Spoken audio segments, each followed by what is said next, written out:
Jimoren. Un jour, alors que notre héros Zuxiaon enfile un anneau d'une origine inconnue à son doigt, un démon terrifiant sort soudainement de sa bouche. Sa vie changea de manière drastique à ce moment précis. Des secrets historiques bouleversants se révèlent petit à petit, comme par exemple une race de zombies dévoreuses de cœur, un groupe de prêtres taoïstes qui se battent les uns contre les autres, ou des êtres mystérieux d'un monde surnaturel qui peuvent se fondre dans la société. Qu'adviendra-t-il du coup de notre héros? L'anime a pour genre action, fantasy, mystère surnaturel et pour thème démons, malédictions, zombies.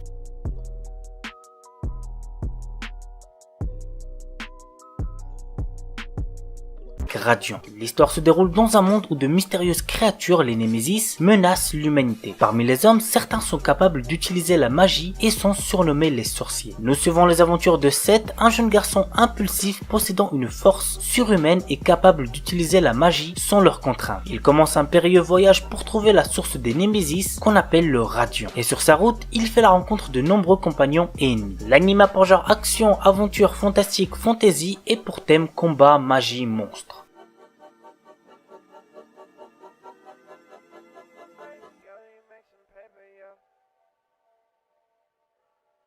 Katekyu Hitman Reborn. Tsuna Sawada est un jeune collégien particulièrement incapable, que ce soit en études, en sport ou en relations sociales. Un jour, un tuteur lui est envoyé d'Italie. Il s'agit de Reborn, un bébé tueur à gages, homme de main de la famille mafieuse Vongola, venu pour le rendre apte à devenir le prochain parrain de la famille dont il s'avère qu'il est l'héritier lointain. Le principal instrument de Reborn pour faire de Tsuna un homme accompli est une balle spéciale qui permet à celui qui la reçoit d'avoir l'énergie suffisante pour accomplir sa dernière volonté. Reborn fera aussi en sorte d'introduire diverses personnes dans la famille Vongola afin d'accompagner Tsuna dans son destin et de le protéger autant que bon lieutenant du parrain. Alors il se peut que vous allez vous ennuyer au début, mais je vous promets que par la suite vous ne pouvez que kiffer cet animé. L'anime a pour genre action, comédie, drame, shonen, surnaturel, tournoi, pour thème mafia, voyage temporel et compte un total de 203 épisodes.